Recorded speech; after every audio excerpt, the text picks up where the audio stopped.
Yes, Kenya. Tamu sana, yes, tamu sana.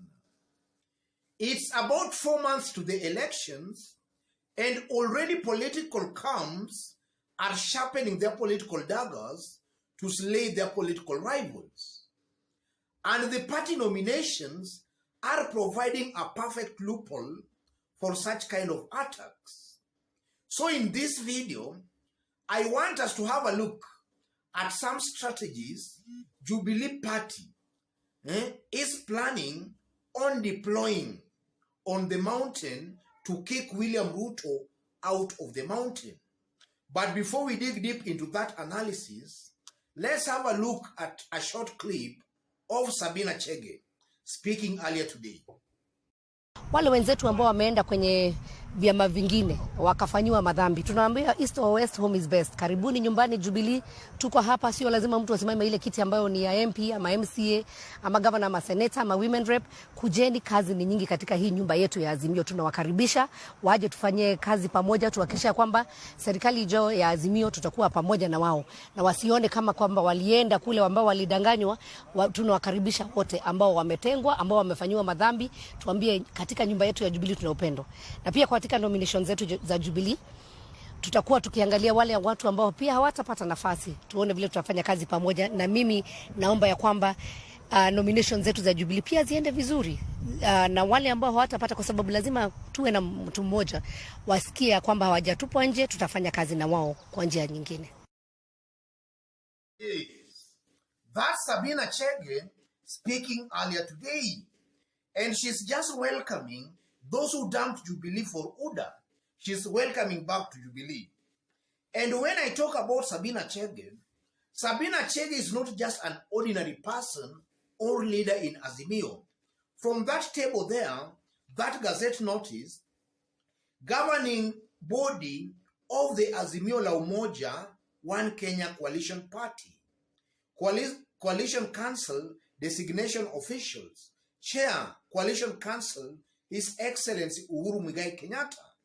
Party leader and Coalition Council member, His Excellency Raila Amolo Odinga. And then you can see other Coalition Council members. We have Kalonzo Musyoka, Senator Gideon Moi, Governor Joho, Sabina Chege is there, Naomi Shaban, Martha Karua Ngilu, Honorable Wamunyinyi, and Abdi Nuh Omar Farah. And then also we have Junet Mohammed as the Secretary General. Yes. So you can see clearly that Sabina Chege is in a different, she's playing in a different league now, that she's part and parcel of Azimio Council, one of the highest decision-making organs in Azimio.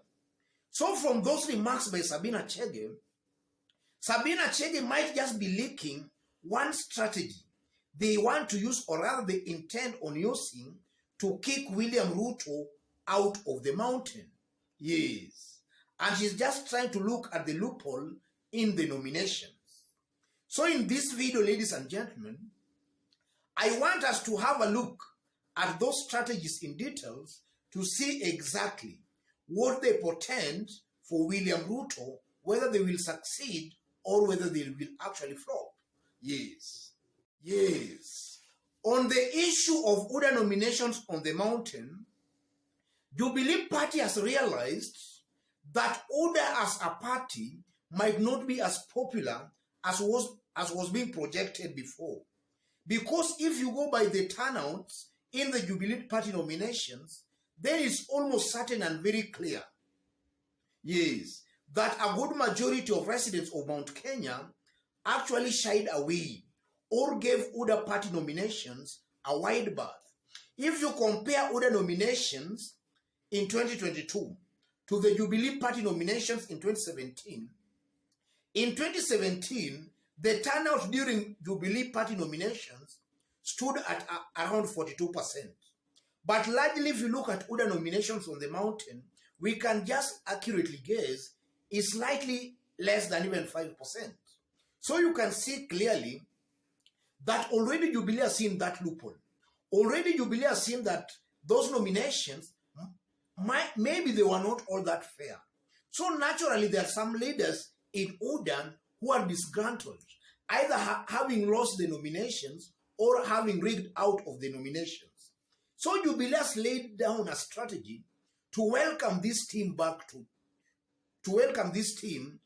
Jubilee.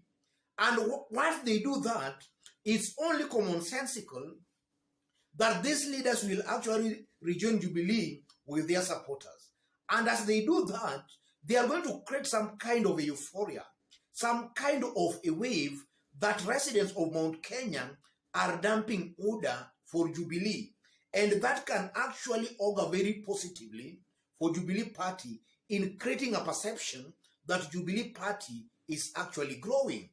So those sentiments by Sabina Chege, I strongly believe they should not just be seen as Sabina Chege's own sentiments, but they might be some thinking, or rather they might be a thinking within Azimio. They want to use that kind of a strategy to kick William Ruto out of the mountain. And then secondly, yesterday again Uhuru Kenyatta was in Murang'a County. And President Uhuru Kenyatta made it very clear that next month, that's May, when official campaign period will start officially, he will hit the ground campaigning on the mountain as he campaigns for Azimio presidential candidate Raila Amolo Odinga. So I'm also seeing a strategy being laid by Jubilee Party for the president to hit the ground campaigning for Raila Amolo Odinga. And that will be very lethal for William Ruto's survival on the mountain. Because the moment the president will hit the campaign trail on the mountain, then I know his people will most definitely listen to him. And that is so because in Kenya, and this is something I consistently repeat in my videos, in Kenya our politics are largely ethnic based. On the mountain, there is no leader who has emerged as an alternative political and ethnic kingpin who can rival Uhuru Kenyatta. So Uhuru Kenyatta technically remains the Mount Kenya ethnic and political kingpin. So when Uhuru Kenyatta will hit the ground campaigning, I know a good majority of residents of Mount Kenya will most definitely listen to President Uhuru Muigai Kenyatta. That is something I'm saying with a lot of confidence without any fear of contradiction. And when that happens, I'm seeing a high possibility of residents now dumping William Ruto for Raila Amolo Odinga. And when that happens, Jubilee Party shall be succeeding, or rather will be succeeding, in kicking William Ruto out of the mountain. Yes, that's also a strategy I strongly believe Jubilee Party might be trying to use to kick William Ruto out of the mountain. And also, if you look at it from another angle, as things are today, yes, as things are today, William Ruto has got so many skeletons in his closet. And I believe that at the right time, these skeletons will be unearthed. And one such kind of a skeleton is the 2007 post-election violence. How William Ruto dealt with people from the mountain. That is something I strongly believe, ladies and gentlemen, will be used very effectively against William Ruto. And I'm seeing Martha Karua and even Uhuru Kenyatta, I'm seeing that combination being very lethal in trying to pass that kind of a message.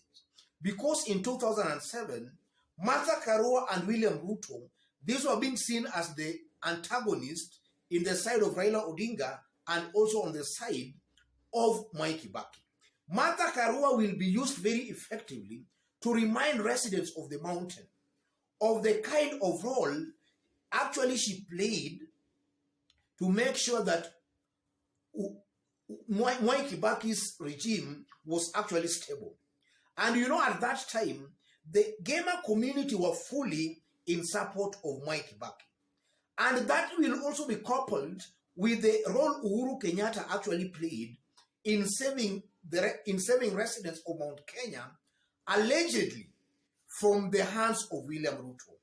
So when these two leaders actually will combine efforts, I'm seeing William Ruto just being reduced into a shell on the mountain. Yes. So I'm saying those are just some of the strategies Jubilee Party might be planning on using to make sure they kick William Ruto out of the mountain. And now with these 4 months remaining, one day in Kenyan politics, I believe is a very long period of time. Anything is possible. And should Jubilee Party play smartly, or rather play their politics very smartly on the mountain, I strongly believe, without any doubt at all, they will succeed in kicking William Ruto out of the mountain within these 4 months remaining. And indications are also showing, even from the turnout we saw in the UDA nominations on the mountain, indications are showing that that is very possible. Otherwise, ladies and gentlemen, just as I did state when we were starting, in case you've bumped here for the very first time, and so far you have not yet subscribed, kindly subscribe, give this video a like. Thank you, God bless you, God bless Kenya.